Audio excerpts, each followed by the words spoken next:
You don't lose yourself all at once. You lose yourself while you're winning. And that's why this feels a little too real. Because from the outside, it doesn't look like a collapse. It looks like success. It looks like momentum. It looks like a smart person moving faster than everyone else. And maybe that's why this hits so hard. Because you've probably done this too. You keep chasing. You keep building. You keep proving. And one day, you stop recognizing yourself. Stop for a second. Think about your life right now. Does it actually feel like yours? That's what this movie is really about. Not just business, not just technology, not just ambition. It's about what happens when the need to matter starts running your life. And here's the truth. That kind of hunger can make you powerful, but it can also make you cold. You start out wanting to build something, then slowly, you start needing it to prove something about you. That's when it changes. That's when the dream starts owning the person. And that's the part nobody warns you about. You can win and still feel nothing. You can get everything you wanted and still not like who you became to get it. That's why this story lands. Because this isn't just about one founder. It's about you. It's about what happens when your self-worth gets tied to achievement. When being impressive starts feeling more important than being real. When proving people wrong starts feeling better than actually being at peace. That's a trade you don't realize you're making until it's already too late. And people make it every day. At first, it feels normal. You tell yourself you just care more. You tell yourself you're just driven. You tell yourself you're just doing what it takes. But here's where it breaks. There's a difference between purpose and compensation. Purpose builds. Compensation burns. Purpose creates. Compensation consumes. And if you don't know which one is driving you, you can spend years calling it ambition, when really, it's insecurity with momentum. That's what makes this movie so uncomfortable, because deep down, a lot of people understand that feeling. You want to matter. You want to be respected. You want people to see that you're not ordinary. You want the room to feel you. You want the people who overlooked you to regret it.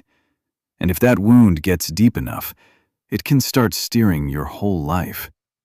You stop asking, who am I becoming? And start asking, how do I win? How do I get bigger? How do I make sure nobody ignores me again? That shift is everything. Because once winning becomes emotional survival, you will do things you once thought you'd never do. You'll justify betrayal. You'll rationalize distance. You'll call it strategy. You'll call it vision. You'll call it necessary. But the truth is simpler. You're losing pieces of yourself and calling it growth. And that's why this kind of success can become a trap. Because achievement doesn't heal insecurity. It amplifies it. If you feel empty before success, success doesn't automatically make you whole. It just makes you louder, more defended, more obsessed, more dependent on staying on top. And that's exhausting.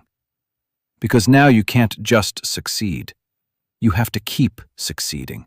You have to keep proving.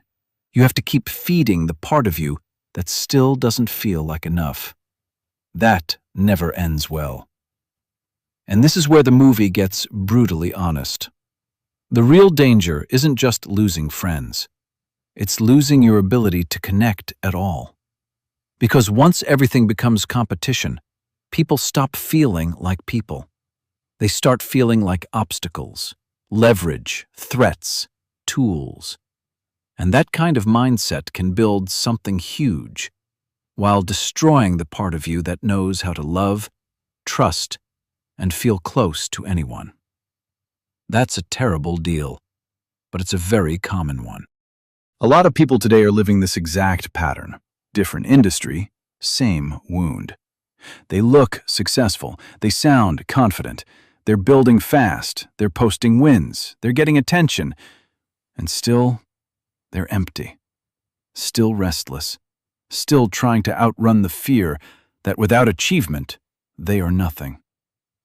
That's why this story still works, because the platform changed, but people didn't. You still want to matter. You still want to be chosen. You still want the world to confirm that you are valuable. And if you need that badly enough, you can lose yourself trying to earn it. That's the real warning. Not ambition itself. Ambition is powerful. But if you don't control it, it will control you. If you don't deal with the wound behind it, the wound will start making decisions for your future. And that's when everything gets distorted. You stop building from vision. You start building from pain. You stop creating from purpose. You start creating from emptiness. You stop asking, "Is this meaningful?" and start asking, "Is this enough to finally prove me?" That question can ruin a life, because there is no finish line for someone who is trying to earn their worth. There is only more. More money, more status, more praise, more power. More distance between who you are and who you pretend to be. And that distance does something to you. It makes you lonely, even when you're admired. It makes you cold, even when you're celebrated. It makes you unreachable, even when everyone knows your name. That's not freedom. That's a prison with better lighting. So if this movie teaches anything, it's this. Build. Work hard. Take your vision seriously. But don't trade your soul for the feeling of finally being enough. Because if success costs you your peace, your loyalty, and your ability to love people, then it was never a win. Just a better-looking prison.